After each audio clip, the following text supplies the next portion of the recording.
Sir, இப்போது modern வேர்ல்டில் காலையில் கஞ்சி குடிக்கிறது, பழையதெல்லாம் சாப்பிட்றது, அது வந்து ஒரு நாகரிகம் இல்லாதது அப்படின்னு மாதிரி காலையில் சூடாக டிஃபன் அப்படிங்கிற கல்ச்சருக்கு நம்ம மாறிட்டோம். ஆனால் இதே வேளையில் வெளிநாடுகளில் அல்லது மேலை நாடுகளில் காலையில் வந்து மோர் சாதம், கஞ்சி சாதம் சாப்பிட்றது அப்படிங்கிற ஒரு கல்ச்சர் அங்கே மாறி இருக்கிறது. இப்போது இந்த பழைய சோறு சாப்பிடுதல் அப்படிங்கிறதுல என்ன மருத்துவ குணம் இருக்கிறது? இதனால் எந்த மாதிரியான நோய்களை தடுக்க முடியும்? இது எந்த அளவிற்கு உடலுக்கு ஆரோக்கியமாக இருக்கிறது? குறிப்பாக இந்த வெயில் காலத்தில் பழைய சோறு எந்த அளவுக்கு நமக்கு பாதுகாப்பானதாக இருக்கும் அப்படிங்கிறத பற்றி மருத்துவ ரீதியான விளக்கம் சொல்லுங்கள் டாக்டர். பழைய சோறு அப்படின்ற ட்ரெடிஷன் காலங்காலமாக ஏற்கனவே இருக்கிறது தான். ஆங்கிலேயர் இந்தியாவுக்குள்ளே வந்த பிறகு டிஃபன்ற கலாச்சாரம் கொண்டு இதெல்லாம் மறைஞ்சு போச்சு. இந்த பழைய சோறு சாப்பிட்ற முறைகளை சித்தர்கள் முனைவர்கள் பல ஆயிரக்கணக்கான வருடங்களுக்கு முன்னாடியே சொல்லிட்டு போயிருக்காங்க. இன்னைக்கு ஃபாரினில் ஸ்டார் ஹோட்டல்ஸ்லையும் ஃபாரின் கண்ட்ரீஸ்லையும் சாப்பிட ஆரம்பிச்சது ஒரு வரவேற்கு தகுந்த ஒரு விஷயம்தான். ஆனால் அவங்க புரிஞ்சுக்கிட்டு செயல்படுகிற அளவுக்கு நம்ம இந்தியர்கள் இன்னும் பழைய ட்ரெடிஷன் வந்தாங்கன்னா ஒன்றும் வரலைங்க. ஸோ பழைய சோறு சாப்பிட்றது கேவலமான விஷயம் கிடையாது. சித்தர்களுடைய முறைகள் என்னென்னா, உணவே மருந்து, மருந்தே உணவு. எதை உணவாக சாப்பிடுகின்றோமோ அதுவே நமக்கு மருந்தாக இருக்க வேண்டும். எதை நாம் மருந்து என்று சாப்பிட வேண்டியதாக இருக்கிறதோ அது நமக்கு உணவாகவே இருக்க வேண்டும். உணவே மருந்து, மருந்தே உணவு. Food itself is a medicine and medicine itself is a food.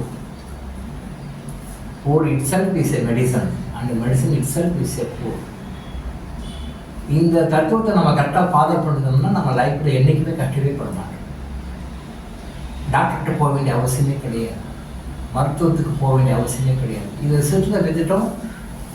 இன்றைக்கி ஒரு ஃபேமிலியும் மெடிக்கல் பில்லுன்றது கம்பல்சரியாக அவங்களுடைய மந்த்லி பட்ஜெட்டில் வாங்குறாங்க. இன்றைக்கி மெடிக்கல் பில் இல்லாமல் மெடிசின்ஸுக்காக செலவு பண்ண வேண்டிய, டாக்டருக்காக செலவு பண்ண வேண்டிய தேவை இருக்குன்ற ஃபேமிலிஸ் தான் எல்லாமே இருக்காங்க. அது இல்லாதவங்க ரொம்ப கம்மி, ரொம்ப 1% தான், 99%. எல்லாரும் டாக்டர்கிட்ட போயிட்டு மெடிசன்ஸு, டெஸ்ட்டு, ஸ்கேனு, ட்ரீட்மெண்ட் சரியாக காசு ஆகணும், அந்த அளவு பண்ணிட்டாங்க. ஏன்? நம்மளுடைய ட்ரெடிஷனல் சிஸ்டத்தை வச்சுக்கிறதுனால. ஸோ பழைய சோறு அப்படின்றது என்ன பண்ணணும்னா, நைட்டில் சாதத்தை வடைச்சி ஒரு மண்பானையில் அதை போட்டு தண்ணி போட்டு ஊற வைக்கணும். பழைய சோறு அப்படின்னும் போது இன்றைக்கி நீங்கள் வாங்கி கடையில் மார்க்கெட்டில் வாங்கி போகிற ரைஸ் கிடையாது. இது கெட்டு போயிடும், இது கெட்டு போயிடும். இந்த அரிசியில் பாலிஷ் பண்ண ரைஸு நீங்கள் அதுவும் இந்த சம்மரில் நீங்கள் குக் பண்ணி கொஞ்ச நேரத்துலேயே அதை டீகம்போஸ் ஆகிடும். பட் அது நீங்கள் பழசில் ஊற்றி போட்டிங்கன்னா அது முழுமையான பழைய சோறு கிடையாது. பழைய சோறு அப்படின்னு சொன்னால் ட்ரெடிஷ்னல் ரைஸ் இருக்கு இல்லையா, நிறைய ரைஸ் வெரைட்டிஸ் இருக்கு இல்லையா, அந்த ட்ரெடிஷ்னல் ரைஸ் வெரைட்டியை நீங்கள் ரைஸ் பண்ணி அந்த சாதம் வடித்து அந்த சாதத்தை நீங்கள் போட்டு ஊற வச்சு ஒரு 10 hours நைட்டில் படுக்க போகும்போது போட்டுட்டு காலையில் எழுந்து அதை எல்லாருமே சாப்பிட்டா அதில் உங்களை பாடிக்கு தேவையான எல்லா நியூட்ரிஷனும் கிடைக்கும். ப்ளஸ் இந்த சம்மரில் பாடி ஓவர் ஹீட் ஆகாது. கூல்ட்ரிங்க்ஸ் சாப்பிட வேண்டிய அவசியத்தை நம்ம பாடிக்கு அது கொண்டு வராது.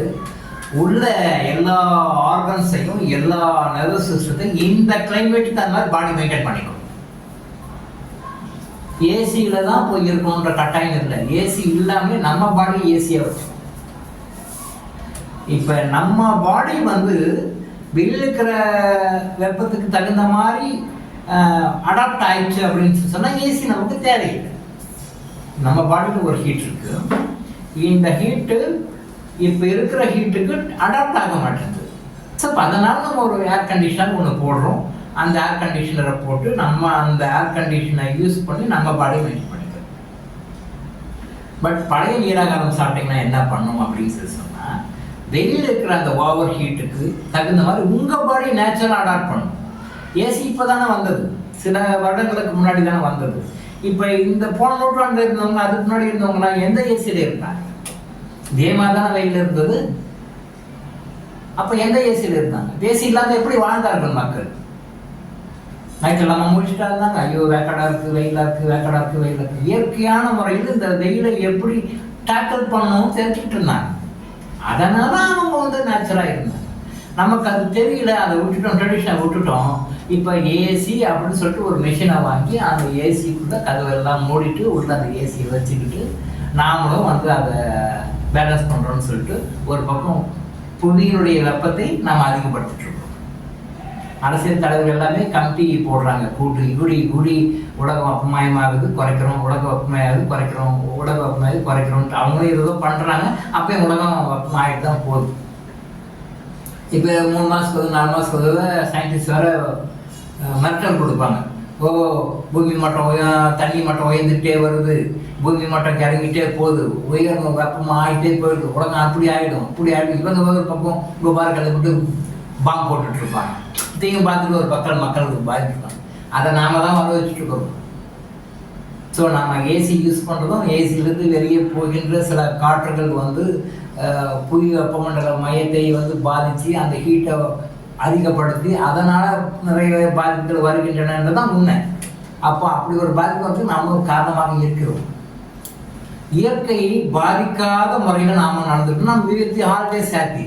இயற்கையை நாம் டிஸ்டர்ப் பண்ணோம்னா இயற்கை பதிலுக்கு டிஸ்டர்ப் பண்ணணும். நல்லா சாப்பிட்றோம். இன்னைக்கு பூகம்பங்களும் சுனாமிகளும் மற்ற விஷயங்களும் வரதுக்கு என்ன காரணம்? நம்ம இயற்கையை தவறாக பயன்படுத்துகிறோம். நம்ம இயற்கையை ரொம்ப வந்து துன்பத்துக்குள்ளாக்குகிறோம். அதனுடைய பிரதிபலிப்பு தான் நமக்கு. நேற்று காலத்தில் கூட போட்டிருந்தா ஏதோ கண்ட்ரியில் பூகம்பம் வருதுன்னு சொல்லிட்டு ஜப்பான் நினைக்கிறேன், பூகம்பம் வருதுன்னு சொல்லிட்டு அலர்ட் கொடுத்து எல்லாம் பயந்துட்டு இருக்காங்க. எந்த டைமில் வெடிக்கும், எந்த டைமில் பூகம்பம் வரும்னு சொல்லிட்டு பயந்துட்டு இருக்காங்க. மக்கள் அச்சத்தில் இருக்கிறார்கள்னு சொல்லி பேப்பரில் போட்டோம்.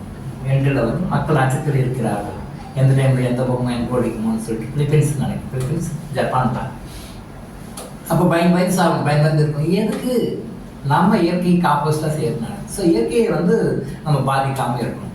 ஸோ பழைய நீராகாரம் இயற்கையை பாதிக்காது. நமக்கு நம்ம பாடியில் என்ன பாடி ஹீட் மெயின்டைன் பண்ணணுமோ அதை நேச்சுரலாக மெயின்டைன் பண்ணணும். வெளி வெப்பத்துக்கு தான் நம்ம பாடி அடாப்ட் பண்ணிக்கும். நீராகாரம் அப்படின்னும் பொழுது மார்க்கெட்டில் விற்கிற அரிசி கிடையாது, ட்ரெடிஷ்னல் ரைசஸ். அந்த ட்ரெடிஷ்னல் ரைசஸ் வாங்கிக்கோங்க. ட்ரெடிஷ்னல் ரைசஸ் நீங்கள் நினைக்கிற மாதிரி அந்த பாலிஷ் பண்ண அரிசி வேக்கிற மாதிரி வேக்காது. ஒரு 10 ஹவர்ஸ்க்கு குறையாமல் ஊற போடணும். அப்போ பிளான் பண்ணி தான் செய்ய முடியும். பழைய நீர் அதை நினச்சோம்னா குக்கரில் வச்சு உடனே சாதம் போட்டு தண்ணியில் போட்டு வச்சோம்னா அது வேஸ்ட் ஆகும். It is not a proper way. எப்படி பண்ணணும்? பிளான் பண்ணணும். பிளான் பண்ணாமல் நீங்கள் திரும்பி பண்ண நினச்சேன், ஒரு ஆப்ரேட்டர் ரைஸை போட்டேன், குக்கரில் வச்சேன், தண்ணி ஊற்றினேன், சாப்பிட்டேன்னா அது ரிசல்ட் வந்து அப்படி சொல்லிக்கிற மாதிரி இருக்காது. அது முறையான பழைய சாதம் நீராகாரம் கிடையாது. ட்ரெடிஷ்னல் ரைஸ் வாங்க. ட்ரெடிஷ்னல் ரைஸை வந்து ஒரு 8 to 10 ஹவர்ஸ் முன்னாடியே ஊற போடுங்க. ஊற போன பிறகு அதை நேச்சுரலாக சாதம் வடிங்க. அந்த சாதத்தை வடித்து அந்த சாதத்தை தண்ணி ஊற்றி வைங்க. அந்த சாதத்தை தண்ணி ஊற்றி வச்சு அதை வந்து மறுநாள் காலையில் நீங்கள் அதை சாப்பிடணும். எல்லாருக்கும் சாப்பிடணும். பிறந்த குழந்தைகளுக்கு எல்லாருக்கும் கொடுக்கலாம். பிறந்த குழந்தை கூட சும்மா 2 ஸ்பூன் 3 ஸ்பூன் பிறந்து ஒரு பாலாடை மாதிரி கொடுக்கலாம். அது கொடுத்து பாருங்க, குழந்தை என்னைக்கும் ஆரோக்கியமாக இருக்கும். எல்லாருமே சாப்பிடலாம். ஸோ இந்த நீராகாரம் தான், இதுதான் முறையான நீராகாரம்.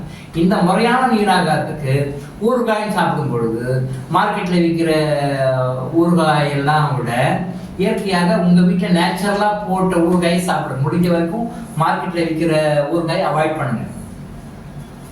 அதுக்கு பதில் ஊறுகாய்க்கு பதில் காய்கறிகளை ஏதாவது சேர்த்துக்கோங்க. காய்கறிகள் சேர்த்துக்கோங்க. அப்படி ஊறுகாய்னா வீட்டில் நீங்களாக போடுற ஊறுகாய் யூஸ் பண்ணுங்க. கடையில் இருக்கிற ஊறுகாய் நிறைய கெமிக்கல்ஸ் ஆட் பண்ணுறாங்க. அதனால தான் அதை அவாய்ட் பண்ணுங்கன்னு சொல்கிறாங்க.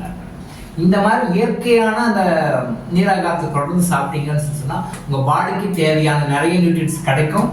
நீங்கள் வந்து நியூட்ராசூட்டிகல்ஸையோ மற்ற ஃபுட் சப்ளிமெண்ட்ஸையோ நம்பாமல் அதனுடைய எனர்ஜி சத்துக்கள் எல்லாமே உங்களுக்கு இதில் கிடைக்கும்.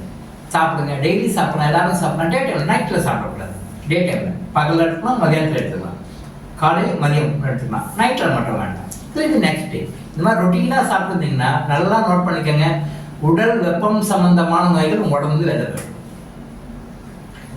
பொதுவாக மனிதனுக்கு வந்து நோய்கள்னு சொன்னோம்னா குளிர்ச்சி சம்மந்தப்பட்ட வியாதிகள், ஹீட் சம்மந்தப்பட்ட வியாதிகள் வரும் இல்லையா, வெப்பம் சம்மந்தப்பட்ட. இதில் வெப்பம் சம்மந்தப்பட்ட வியாதிகள்லாம் 100% டோட்டலாக வெளில போயிடும்.